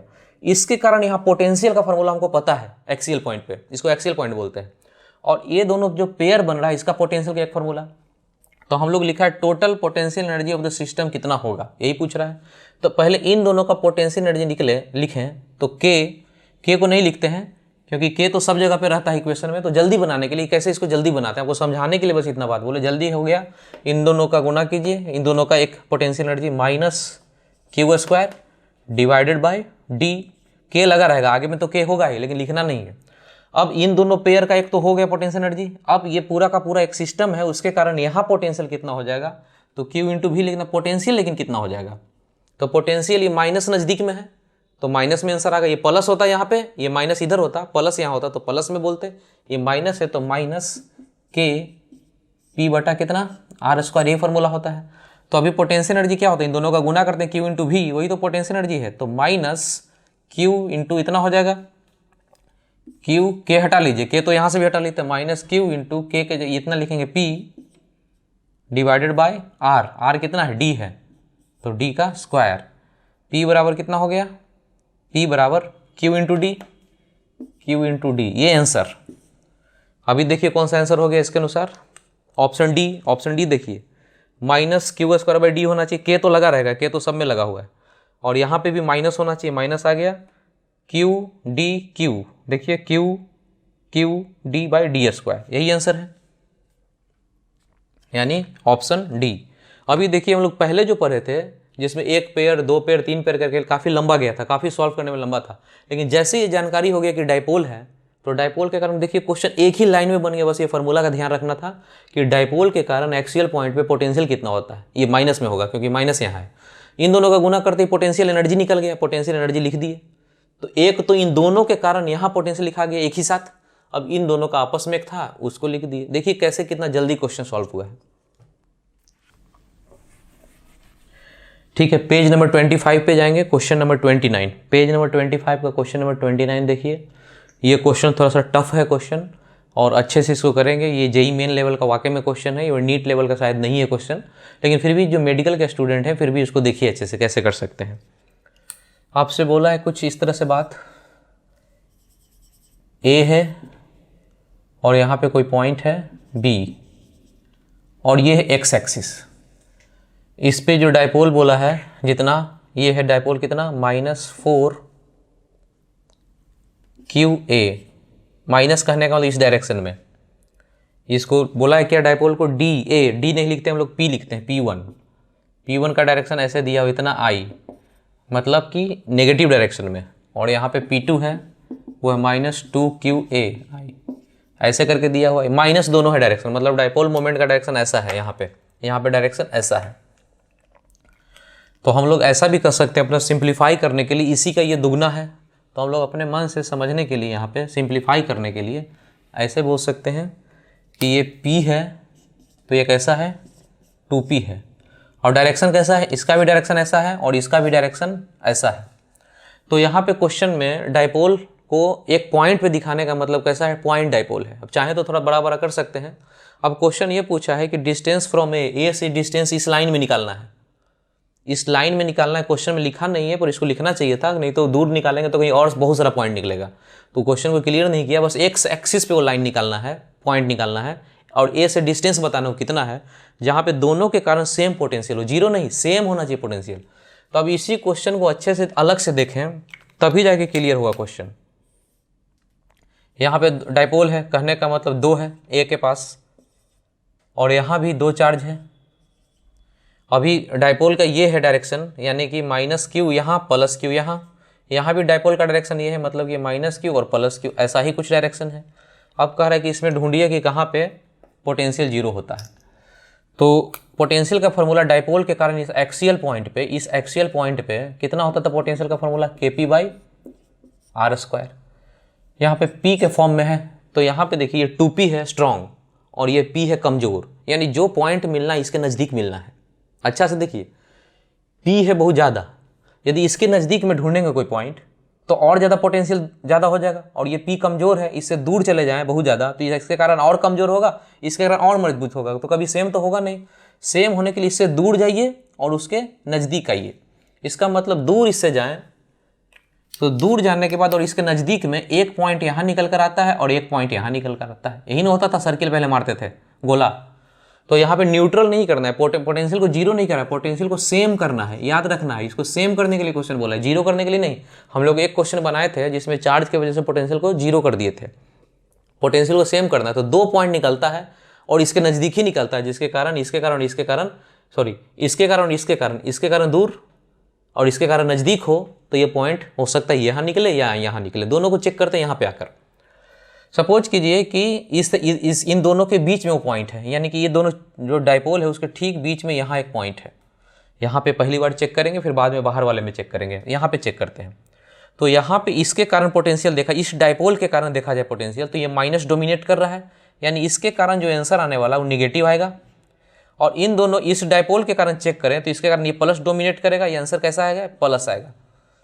ये बताइए सेम हो पाया? सेम होने के लिए तो दोनों प्लस में होना चाहिए था, या दोनों माइनस में होना चाहिए। तो यहाँ पे जीरो तो हो जाएगा, लेकिन दोनों कट के जीरो हो जाएगा, लेकिन हमको तो खोजना था सेम होना चाहिए। तो सेम नहीं होगा, क्योंकि एक माइनस में होगा और एक प्लस में होगा, तो सेम कैसे बोलेंगे। तो ये वाला पॉइंट नहीं निकल कर आएगा, बाहर वाला पॉइंट हो सकता है हो। बाहर वाला पॉइंट यहाँ पे चेक करके देखते हैं। बाहर वाले में चेक यदि करें तो माइनस यहाँ पे डोमिनेट कर रहा है, तो माइनस के कारण यहाँ जो आंसर आएगा वो निगेटिव में। और यहाँ से चेक करें तो ये भी माइनस नज़दीक, इस डाइपोल का ये माइनस है, तो यहाँ से इसके कारण चेक करें यहाँ पे तो ये भी माइनस ही है। दोनों सेम आ सकता है, दोनों माइनस माइनस। यानी ये समझ में आ गया कि इस जो छोटा वाला है उसके नज़दीक में ये दो पॉइंट निकलेगा, लेकिन ये वाला पॉइंट नहीं होगा सेम वाला। हमारा कौन सा पॉइंट निकलेगा, ये पॉइंट होगा, दोनों माइनस ही है, यानी ये वाला पॉइंट है जहाँ पोटेंशियल दोनों का सेम हो सकता है। शुरू करते हैं काम। अब तो सिर्फ बनाना ही, समझने के लिए कर दिए थे, अब सिर्फ बनाना है क्वेश्चन। मान लेते हैं कि वो पॉइंट यहाँ है, ये x डिस्टेंस मान लीजिए। क्वेश्चन में ये डिस्टेंस दिया हुआ है r, क्वेश्चन में r दिया हुआ है डिस्टेंस, और ये डिस्टेंस x है। यहाँ पे पोटेंशियल सेम है, तो v1 बराबर v2 करना है। v1 इसके कारण फॉर्मूला है k नहीं भी लिख सकते हैं, मत लिखिए k, दोनों साइड से कट जाएगा, दोनों साइड कटेगा। k नहीं लिखिए, p/r², r कितना है, x² है। v2 है इसके कारण, यानी कि 2p डिवाइडेड बाय ये डिस्टेंस, पूरा का पूरा ये डिस्टेंस कितना हो गया, r + x इसका होल स्क्वायर। अब इसको सॉल्व कीजिए, p क्या रूट लेंगे, दोनों साइड रूट लेंगे, तो ये बनेगा 1/x बराबर √2/r + x। ये इधर आया, r + x √2x। इसको सॉल्व करेंगे, x उधर चला जाएगा, x बराबर आ जाएगा r/√2 - 1, यानी ये x निकल गया, ये x आया r/√2 - 1। लेकिन ये आपसे नहीं पूछा था, आपसे क्वेश्चन पूछा है डिस्टेंस फ्रॉम ए से कितना होगा वो, तो ए से जो डिस्टेंस होगा वो इतना होगा r+x, यानी r+x की जगह कितना है r/√2 - 1। r कॉमन ले लेंगे, ये चीज़ ऊपर जाएगा, √2 - 1 + 1 y√2 - 1, -1 + 1 गया r√2/√2 - 1। आंसर हो गया सी। ये बहुत अच्छा क्वेश्चन था ये पकड़ने के लिए कि यहाँ नहीं, वो पॉइंट बाहर में निकलेगा जहाँ सेम होगा। ठीक है, इसको देख लीजिए, आप समझ लीजिए। ठीक है, हम लोग आगे देखते हैं। अब सपोज कीजिए एक डाइपोल है, +q -q चार्ज, और ये इलेक्ट्रिक फील्ड है। डाइपोल मोमेंट ये हो गया, इसको बोलते हैं माइनस से प्लस के डायरेक्शन में डाइपोल मोमेंट होता है। ये p हो गया, इधर इलेक्ट्रिक फील्ड है, दोनों के बीच एंगल मान लेते हैं थीटा है। ये हो गया डाइपोल, ये हो गया डाइपोल मोमेंट, ये है इलेक्ट्रिक फील्ड, एंगल थीटा है। अब ये बताइए कि इस इलेक्ट्रिक फील्ड में, इलेक्ट्रिक फील्ड एक ही लाइन नहीं है, बहुत सारा इलेक्ट्रिक फील्ड है, सब जगह इस स्पेस में सब जगह पे है। यहाँ पे फोर्स बताइए कितना लगेगा, प्लस है, इलेक्ट्रिक फील्ड इसी के डायरेक्शन में है तो फोर्स लगेगा F/QE इलेक्ट्रिक फील्ड के डायरेक्शन में। यहाँ पे इलेक्ट्रिक फील्ड ऐसा है, यहाँ भी ऐसा ही है, लेकिन चार्ज माइनस है तो फोर्स उल्टा लगेगा, वो कितना लगेगा F/QE। ठीक है, सपोज कीजिए कि कोई रॉड है, जैसे सपोज कीजिए कोई रॉड है, इस रॉड में धागा से बांधकर, स्ट्रिंग से बांधकर खींचे इधर, और यहाँ पे धागा से बांधकर पीछे की तरफ खींचे। इस रॉड पे यहाँ पे फोर्स आगे की तरफ लगाएं और यहाँ पे पीछे की तरफ लगाएं तो रॉड ऐसे रोटेट कर जाएगा। जब यहाँ पे आगे की तरफ खींचेंगे, यहाँ पीछे की तरफ खींचेंगे तो रॉड ऐसे रोटेट करेगा। यहाँ भी ऐसे फोर्स लग रहा है, ऐसे फोर्स लग रहा है, मतलब ये रॉड ऐसे रोटेट करेगा, ऐसे रोटेट करेगा। तो जब रोटेशन आ जाए, जब कोई भी चीज़ रोटेट करने लगे तो हम लोग रोटेशन चैप्टर में चले जाते हैं और वहाँ पे टॉर्क के बारे में बात होता है कुछ। तो यहाँ पे हम लोग देखते हैं,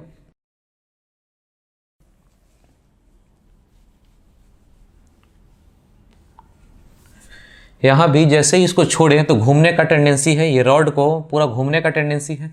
तो यहाँ भी टॉर्क का डिस्कशन करेंगे। टॉर्क होगा डाइपोल का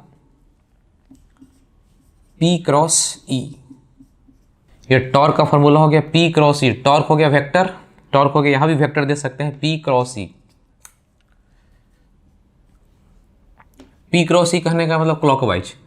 P हो गया वेक्टर ये और E हो गया वेक्टर ये। P×E करें, P×E तो अंदर जाएगा बोर्ड को, तो हम लोग बोर्ड के अंदर वालों को नहीं बताएंगे, हम लोग बस बताएंगे कि क्लॉकवाइज है कि एंटी क्लॉकवाइज। P से E की तरफ घुमाना है, P से E की तरफ घुमाना है, कैसा दिख रहा है क्लॉकवाइज, क्लॉकवाइज बोलेंगे। और इसका फॉर्मूला यदि मैग्नीट्यूड में बोले तो ये हो जाएगा PE sin थीटा। तो ये हो गया टॉर्क। जब किसी भी डाइपोल को इलेक्ट्रिक फील्ड में रख देंगे तो कुछ टॉर्क लगेगा, उस टॉर्क का फॉर्मूला PE sin थीटा है। P क्या है, P है वही डाइपोल मोमेंट। थीटा किसके किसके बीच का एंगल है, ये थीटा है P और E के बीच का एंगल। अभी इसका पोटेंशियल एनर्जी का भी फॉर्मूला होता है कि पोटेंशियल एनर्जी क्या होगा। जब किसी भी डाइपोल को इलेक्ट्रिक फील्ड में डाल दे तो उसका पोटेंशियल एनर्जी का फॉर्मूला हो जाएगा -P.E, यानी -P cos थीटा। अभी यहाँ पे पोटेंशियल एनर्जी का देखिए इस्तेमाल कैसे करते हैं। जैसे सपोज कीजिए कि यही इलेक्ट्रिक फील्ड था, यही वाला इलेक्ट्रिक फील्ड है, और यहाँ पे ये डाइपोल है -Q + Q, ये एंगल θ1 है इनिशियली। इसको यहाँ से यहाँ घुमा के ऐसे कर दिया जाए, इस तरह से कर लिया जाए। अभी ये एंगल इलेक्ट्रिक फील्ड से θ1 था, इलेक्ट्रिक फील्ड से ही एंगल अब θ2 बना लिया जाए। तब ऐसे करने में कितना वर्क करना पड़ेगा, ऐसे करके क्वेश्चन रहेगा। तो वर्क का फॉर्मूला यदि नहीं कुछ बोला है तो एक्सटर्नल एजेंट का पूछ रहा है। वर्क का फॉर्मूला होता है ΔU। ΔU होता है फाइनल माइनस इनिशियल। फाइनल कितना हो जाएगा, फाइनल एंगल कौन सा, ये फाइनल पोजीशन है और ये इनिशियल पोजीशन है। फाइनल के समय एंगल कितना है θ2। पोटेंशियल एनर्जी का फॉर्मूला ये है -P cos थीटा। तो फाइनल लिखेंगे -PE cos थीटा की जगह कितना लिखना पड़ेगा, θ2 माइनस इनिशियल में यहीं से ही formula PE cos initial angle कितना है θ1। इसको सॉल्व करेंगे तो ये माइनस माइनस प्लस हो जाएगा, कॉमन ले लें, P E cos theta 1 minus cos theta 2। यहाँ पे देखिए वर्क डन का फॉर्मूला आ गया कि किसी भी इलेक्ट्रिक फील्ड में किसी डायपोल को, इलेक्ट्रिक फील्ड में डायपोल को यदि घुमाते हैं पकड़ कर, तो हम जो वर्क करते हैं इसको घुमाने में वो कितना करना पड़ेगा, उस वर्क का फॉर्मूला इतना, P cos theta 1 minus cos theta 2। इसमें थीटा 1 इनिशियल एंगल है कि फाइनल एंगल है, थीटा 1 इनिशियल है और थीटा 2 फाइनल है। तो यहाँ पे हम कह सकते हैं इनिशियल माइनस ये फाइनल होता है। तो नोट्स में आप पेज नंबर 17 पे ये फार्मूला लिखा हुआ है, ये फार्मूला है आपके नोट्स में पेज नंबर 17 पे। इस फार्मूला में बस आप लिख लीजिएगा कॉस थीटा 1 के नीचे में इनिशियल फाइनल, ताकि आपको याद रखने में आसान हो। वर्क डन डायपोल का कितना होता है, initial minus final, P cos theta 1 initial angle minus final angle.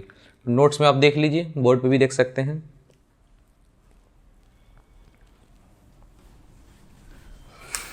ठीक है, आगे बढ़ने से पहले हम लोग पॉइंट देखते हैं जो मैकेनिक्स का है। इसको बोर्ड पर देखिए आप। सपोज कीजिए कि इस तरह कोई पाथ है, रास्ता है,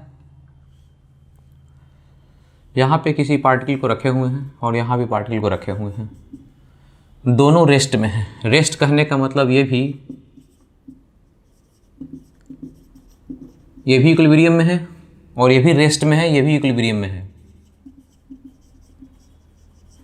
दोनों इक्विलिब्रियम में है। रेस्ट में दोनों पे फोर्स कितना है, दोनों में कंडीशन में इक्विलिब्रियम है, मतलब दोनों पे अभी फोर्स 0 है और यहाँ भी फोर्स 0 है, दोनों ही कंडीशन में फोर्स 0 है। ठीक है, अभी क्या करते हैं, इसको थोड़ा पुश करते हैं। यदि इसको पुश कर दें हल्का तो यहाँ चल जाएगा, नीचे की तरफ जाने का टेंडेंसी है। इसको थोड़ा पुश कीजिए, यदि इसको पुश करें, छोड़ दे पुश करके, तो वापस अपने जगह पे आना चाहता है। तो इन दोनों के इक्विलिब्रियम में फ़र्क है, अच्छे से समझेंगे। ये भी इक्विलिब्रियम में, ये भी इक्विलिब्रियम में, लेकिन इसको अपने जगह से हटाते हैं तो अपने जगह पे कभी नहीं आना चाहता है, कहीं और जाना चाहता है। और ये भी इक्विलिब्रियम में, लेकिन इसको अपने जगह से हटाते हैं तो वापस अपने जगह पे आना चाहता है। तो इस तरह के इक्विलिब्रियम को स्टेबल बोलते हैं, क्योंकि बार बार अपने जगह पे आना चाहता है, ये स्टेबल है उस पोजीशन पे। और इस तरह के इक्विलिब्रियम को अनस्टेबल बोलते हैं, क्योंकि कुछ टाइम के लिए इक्विलिब्रियम में तो है पर अपने जगह पे इसको हटा दे तो कहीं और जाना चाहता है। तो इस तरह के इक्विलिब्रियम को अनस्टेबल बोलते हैं, और इसको अपने जगह पे जब आना चाहे बार बार तो उसको स्टेबल बोलते हैं। तो इस इक्विलिब्रियम को अब बोलेंगे स्टेबल इक्विलिब्रियम, और इस तरह के इक्विलिब्रियम को अनस्टेबल इक्विलिब्रियम बोलते हैं। अब यहाँ पे फिजिक्स के भाषा में इसको और थोड़ा समझते हैं। ये ग्राउंड मान लिया जाए, ग्राउंड मान लें इसको, यदि इस लेवल को ग्राउंड जमीन मान लिया जाए, तो यहाँ पे पोटेंशियल एनर्जी U मैक्सिमम होगा, वो कितना होगा, mgh, इसी को पोटेंशियल एनर्जी बोल रहे हैं। वो पोटेंशियल एनर्जी ज़्यादा होगा mgh, इतना h हाइट ऊपर है, और यहाँ पे पोटेंशियल एनर्जी, यहाँ जो पोटेंशियल एनर्जी होगा U, वो सबसे कम होगा, कितना होगा, 0। यदि इसी को ग्राउंड मान लिया जाए, इसको ज़मीन मान लिया जाए, तो यहाँ पे पोटेंशियल एनर्जी mgh और इसका 0 पोटेंशियल एनर्जी। तो हम ऐसा बोलेंगे कि अनस्टेबल इक्विलिब्रियम पे एनर्जी कैसा होता है, मैक्सिमम होता है, और स्टेबल इक्विलिब्रियम में एनर्जी कैसा होता है, मिनिमम होता है। तो हम लोग को एक कॉन्सेप्ट समझ में धीरे धीरे आ रहा है। यदि स्टेबल इक्विलिब्रियम के बारे में बात करना हो तो एनर्जी कैसा होना चाहिए, बिल्कुल मिनिमम होना चाहिए। स्टेबल कहने का मतलब है कि उसका एनर्जी बिल्कुल मिनिमम हो गया है। तो स्टेबल इक्विलिब्रियम मतलब पोटेंशियल एनर्जी मिनिमम होना चाहिए, और अनस्टेबल इक्विलिब्रियम है उसका मतलब है पोटेंशियल एनर्जी मैक्सिमम होना चाहिए। ठीक है, अभी मैक्सिमम मिनिमा के हम लोग केस देखे थे हम लोग एक बार, तो डिफरेंशिएशन करके उसको 0 करना होता है। तो हम लोग ऐसा पढ़ेंगे, यहाँ पे कहेंगे चाहे अनस्टेबल इक्विलिब्रियम में हो, या फिर चाहे अनस्टेबल इक्विलिब्रियम का क्वेश्चन हो या स्टेबल इक्विलिब्रियम का क्वेश्चन हो, या तो पोटेंशियल एनर्जी मिनिमम हो या पोटेंशियल एनर्जी मैक्सिमम हो, दोनों ही कंडीशन के लिए du/dr क्या करना होगा, 0 करना होगा। ये कॉन्सेप्ट आया, ये समझ में आया। या तो क्वेश्चन स्टेबल इक्विलिब्रियम का हो या अनस्टेबल इक्विलिब्रियम का हो, या तो क्वेश्चन मिनिमम पोटेंशियल एनर्जी का हो या मैक्सिमम पोटेंशियल एनर्जी का हो, दोनों ही केस के लिए डिफरेंशिएशन करके du/dr इसको 0 करना। इसको नोट्स में आप लोग कहीं पे जगह बना के लिख लीजिए। मैकेनिक्स का कॉन्सेप्ट है, अभी इस्तेमाल करेंगे हम लोग। यहाँ पे एक कॉन्सेप्ट और आप समझ सकते हैं, यहाँ पे स्टेबल इक्विलिब्रियम में है, स्टेबल इक्विलिब्रियम से ऊपर ले जाके छोड़ दें तो वापस अपने जगह पे आएगा। जगह पे आएगा तो कुछ स्पीड आने के कारण और आगे बढ़ जाएगा, यानी आगे पीछे करने शुरू कर देगा। तो हम ऐसा बोलेंगे कि स्टेबल इक्विलिब्रियम से किसी पार्टिकल को हटा दिया जाए तो वो पार्टिकल SHM करने लगता है, ऑसिलेशन करने लगता है, ये भी बोल सकते हैं।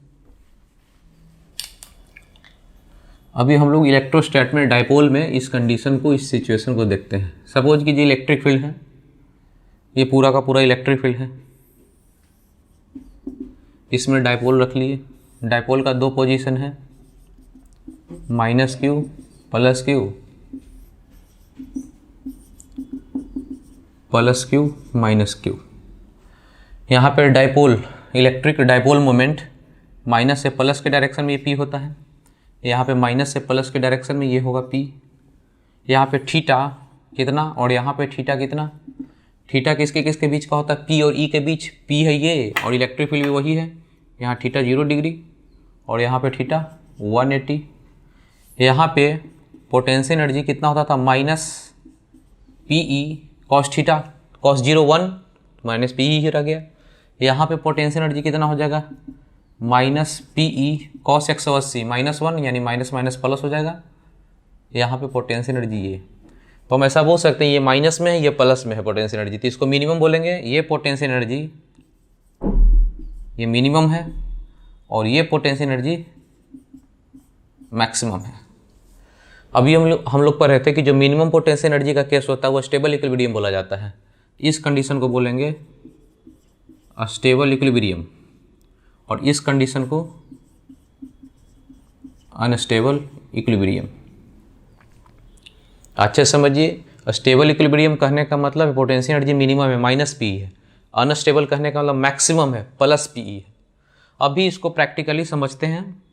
अभी ये देखिए कि अनस्टेबल हो या स्टेबल हो, मिनिमम हो या मैक्सिमम है, दोनों ही कंडीशन के लिए du/dr क्या करना है, 0। यही ना मैक्सिमम मिनिमा करते हैं, चाहे मिनिमम हो या मैक्सिमम हो पोटेंशियल एनर्जी, du/dr को 0 करेंगे। ठीक है, अब इसको प्रैक्टिकली समझते हैं कि अनस्टेबल है कि नहीं या स्टेबल है कि नहीं। तो ऐसा करते हैं, स्टेबल का मतलब ये है कि इसको जगह से छोड़ें तो वापस अपने जगह पे आएगा, आना चाहेगा। यहाँ से इसको ले जाकर ऊपर रखें, इसको ले जाकर थोड़ा ऊपर कर दें, अपने पोजीशन से डिस्प्लेस कर दें, तो डिस्प्लेस करते इस पर फोर्स ये प्लस है, इधर की तरफ लगेगा, इसका फोर्स लेफ्ट साइड में लगेगा, जिसके कारण रोटेट करेगा, रोटेट करके अपने जगह पे आना चाहेगा। इसको देखिए, इसको अपने पोजीशन से हटाएं, ये प्लस चार्ज है तो इस पर फोर्स उस डायरेक्शन में लगेगा, प्लस डायरेक्शन में, राइट साइड में लगेगा, जिसके कारण ऐसे घूम जाएगा ये, यानी अपने जगह पे नहीं आना चाहेगा, किसी और जगह पे जाना चाहता है। जब अपने जगह पे आ जाए तो उसको मिनिमम कंडीशन या स्टेबल का कंडीशन बोलते हैं, दूसरे जगह पे जाए उसको अनस्टेबल का कंडीशन बोलते हैं। तो अभी जो डिस्कशन मैकेनिक्स का किए थे बिल्कुल सेम है, सिमिलर टाइप का डिस्कशन है। इसको आप लोग नोट्स में देख लीजिए, नोट्स में लिखा हुआ है।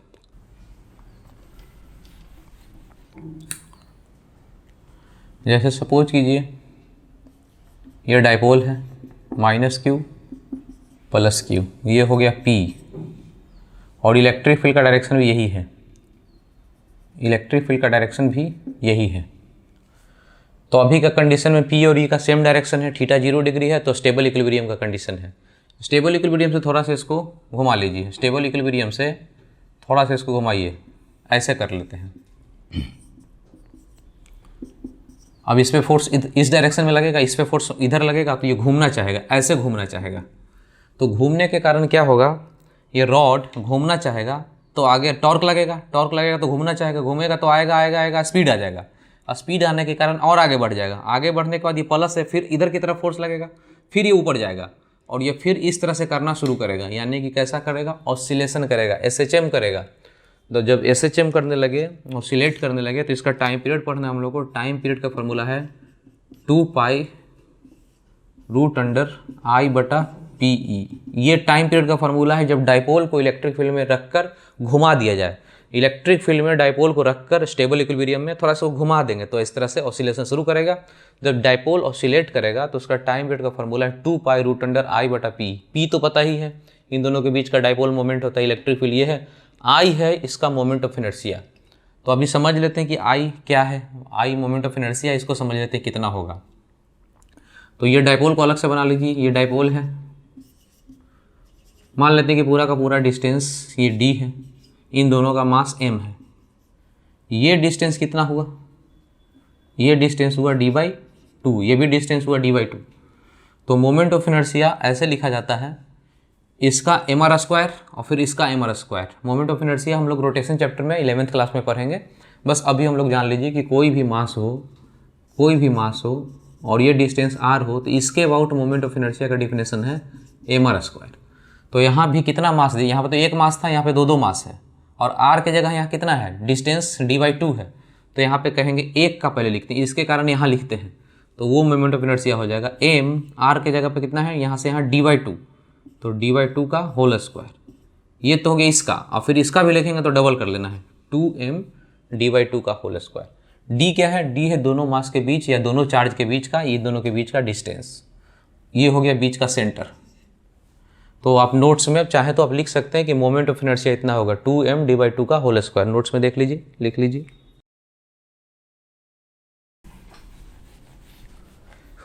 ठीक है, एक पॉइंट और हम लोग देख लेते हैं।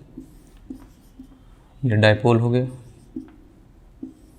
इलेक्ट्रिक फील्ड है, ये प्लस क्यू और ये है माइनस क्यू, सेम फिर से प्लस क्यू माइनस क्यू, ये इलेक्ट्रिक फील्ड है। दोनों में ये केस लिए कि ये यूनिफॉर्म का केस लेंगे, यूनिफॉर्म इलेक्ट्रिक फील्ड है और यहाँ पे नॉन यूनिफॉर्म है।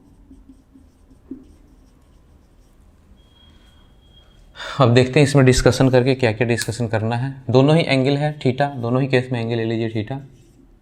इस पे फोर्स बताइए, इस पे फोर्स ये लगेगा F = QE, यहाँ भी फोर्स लगेगा F = QE। यहाँ पे नॉन यूनिफॉर्म इलेक्ट्रिक फील्ड है, यानी कि सेम इलेक्ट्रिक फील्ड नहीं है, यहाँ और यहाँ इलेक्ट्रिक फील्ड सेम नहीं है, यहाँ पे सेम था, तो यहाँ पे फोर्स लगेगा F1 QE E1, यहाँ पे इलेक्ट्रिक फील्ड अलग, यहाँ पे इलेक्ट्रिक फील्ड अलग, F2 = QE2। तो यहाँ पे हम लोग बोलेंगे सबसे पहले तो कि ये डायपोल पे राइट साइड में फोर्स जितना लग रहा है लेफ्ट साइड में वही फोर्स लग रहा है। राइट साइड में कितना लग रहा है, F = QE, लेफ्ट साइड में भी इस पे लग रहा है इतना ही, दोनों कट के कितना हो गया 0। तो हम लोग बोलेंगे नेट फोर्स 0, यानी कि यहाँ पे नेट फोर्स 0 हो गया। यहाँ पे देखिए तो नेट फोर्स 0 है नहीं, यहाँ पे फोर्स कुछ है, यहाँ फोर्स कुछ है, तो हम लोग बोलेंगे net force not equal to 0, यहाँ 0 नहीं होगा, यहाँ 0 होगा। टॉर्क होता है P × E, P sin theta, ये होता है टॉर्क। थीटा जब तक 0 नहीं होगा, थीटा जब तक 0 नहीं होगा तब तक टॉर्क भी 0 नहीं होगा। तो थीटा तो कुछ है, 0 तो नहीं है, तो टॉर्क 0 नहीं होगा इस कंडीशन में। तो हम लोग बोलेंगे इस कंडीशन में टॉर्क 0 नहीं। यहाँ भी थीटा है, इसका मतलब यहाँ भी टॉर्क 0 नहीं। इन दोनों में अंतर देखिए, इस कंडीशन में फोर्स 0 है पर टॉर्क 0 नहीं, इस कंडीशन में फोर्स भी 0 नहीं है, टॉर्क भी 0 नहीं है। तो यहाँ पे हम लोग बोलते हैं कि ऐसा मोशन कैसे होगा इसको, यदि हम इस डायपोल को इलेक्ट्रिक फील्ड में छोड़ दें, यूनिफॉर्म इलेक्ट्रिक फील्ड में छोड़ दें, तो कैसा मोशन होगा। तो फोर्स नहीं लग रहा है, तो लीनियर मोशन नहीं होगा। ये सीधा सीधा समझ लें मैकेनिक्स का कॉन्सेप्ट, फोर्स लगेगा तो लाइन में चलेगा, टॉर्क लगेगा तो घूमेगा, ये सीधा सीधा मैकेनिक्स का कॉन्सेप्ट है। जब मैकेनिक्स पढ़ेंगे तो आपको आराम से समझाएंगे। फोर्स लगेगा तो चलेगा, टॉर्क लगेगा तो घूमेगा।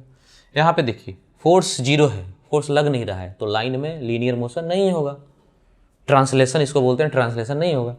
टॉर्क नहीं है 0, मतलब टॉर्क लग रहा है तो घूमेगा।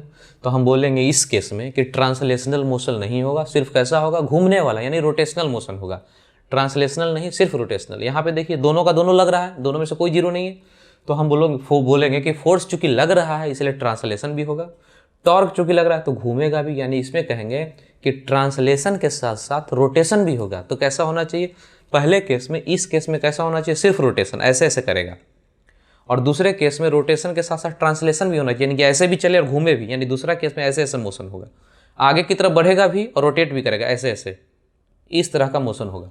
तो इसमें बोलेंगे translatory as well as rotatory, और इसमें बोलेंगे ओनली रोटेटरी, और ट्रांसलेटरी कितना हो जाएगा, 0 हो जाएगा, ट्रांसलेशन नहीं होगा। इसको नोट्स में देख लीजिए। अच्छा, जैसे सपोज कीजिए कि एक इलेक्ट्रिक फील्ड ये है, एक इलेक्ट्रिक फील्ड ये है, और ये है डायपोल का डायपोल मोमेंट P है। ये एंगल अब मान लेते हैं थीटा है, तो ये एंगल कितना हो गया 90 - थीटा। तो पहले बताइए कि इलेक्ट्रिक फील्ड ये लगेगा, सिर्फ ऐसा ये दोनों कंडीशन होता, ऐसा डायग्राम होता, ये P होता, ये E होता, तो टॉर्क ये थीटा एंगल होता। तो टॉर्क का फॉर्मूला कितना था, PE sin थीटा, और P × E होता ना, फॉर्मूला होता है P × E, यानी P से E की तरफ, यानी P से E की तरफ घुमाते, इसको क्लॉकवाइज बोलते, क्लॉकवाइज घूम रहा है तो क्लॉकवाइज टॉर्क, कितना फॉर्मूला होता है PE sin थीटा। वैसे ही यहाँ पे देखिए, यहाँ पे एक इलेक्ट्रिक फील्ड ये है, एक ये है, यानी कि ये डायपोल मोमेंट पे एक ये टॉर्क क्रिएट करेगा, एक ये, तो ये चूंकि पी क्रॉस ई होता है तो एक क्लॉकवाइज बनाएगा टॉर्क, और ये पी क्रॉस ई इसके लिए करे पी क्रॉस ई, तो इसके लिए कैसा होगा, एंटी क्लॉकवाइज टॉर्क। तो आपसे पूछता है कि नेट टॉर्क इस पर कितना होगा, तो हम लोग बोलते हैं ये जो क्लॉकवाइज टॉर्क लगने वाला है इसका formula torque P E sine theta, यही ना फॉर्मूला होता है, P E sine theta. Clockwise है तो क्लॉकवाइज यहीं पे लिख देंगे, क्लॉकवाइज करके यहीं पे।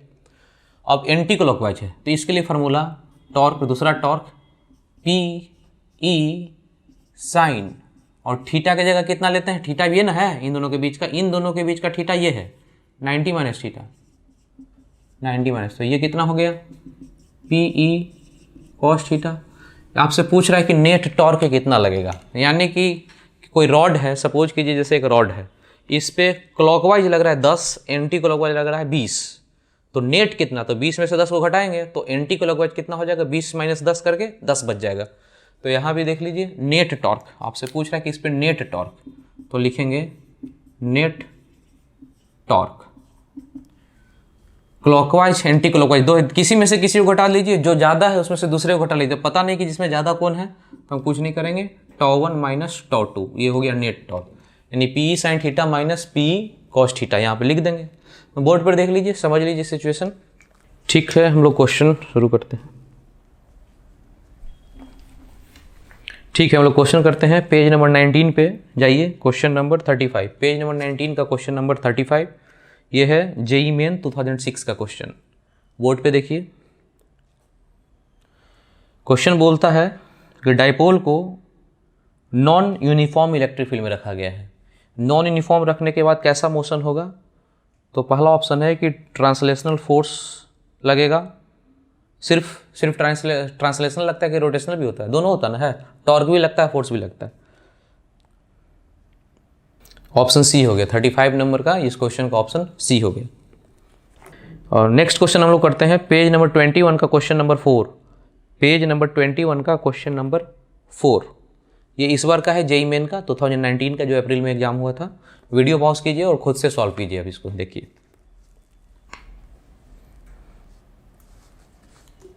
क्वेश्चन में बोल रहा है कि इसको इलेक्ट्रिक फील्ड में रख के इक्विलिब्रियम पोजीशन पर रखें, हल्का रोटेट कर दें। स्टेबल इक्विलिब्रियम से हल्का रोटेट करते हैं तो क्या होता है, एसएचएम करता है। तो वही पूछ रहा है कि यदि कर दें तो एंगुलर फ्रीक्वेंसी कितना होगा। तो हम लोग जानते हैं टाइम पीरियड का फॉर्मूला 2 पाई रूट अंडर आई बटा पी, यही फार्मूला होता है।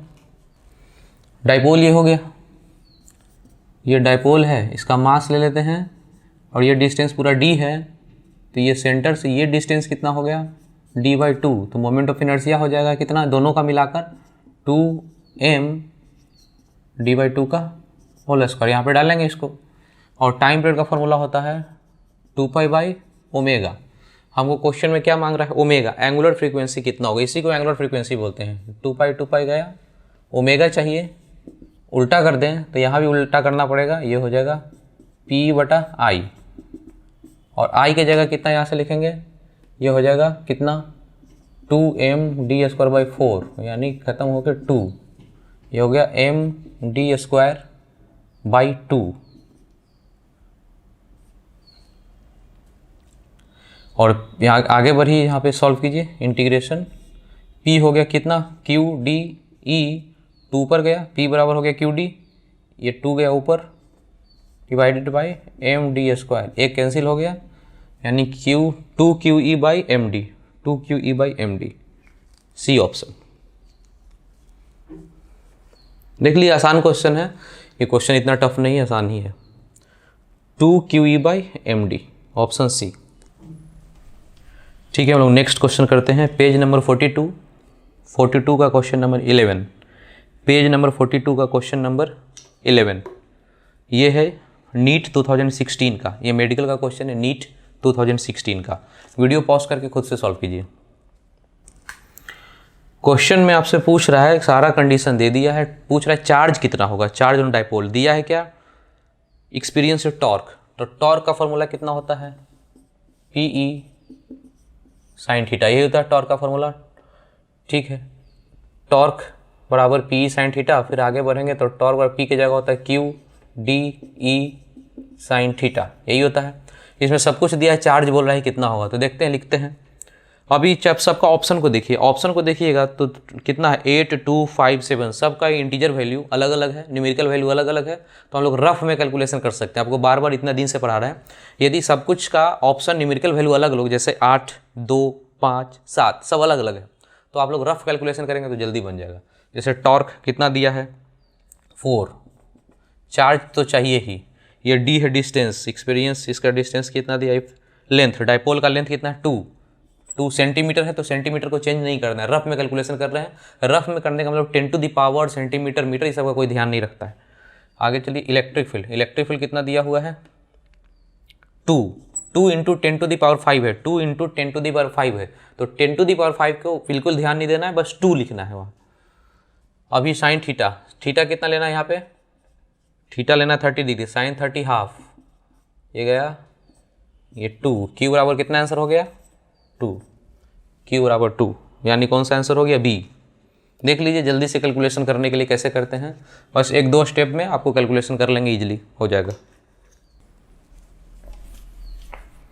नेक्स्ट क्वेश्चन करते हैं पेज नंबर 43 का क्वेश्चन नंबर 24, पेज नंबर 43 का क्वेश्चन नंबर 24, ये नीट 2013 का क्वेश्चन है, मेडिकल का भी है, नीट 2013 का। इसको देखिए, वीडियो पॉज करके खुद से सॉल्व कीजिए। क्वेश्चन ऐसे बोल रहा है कि एक डाइपोल है,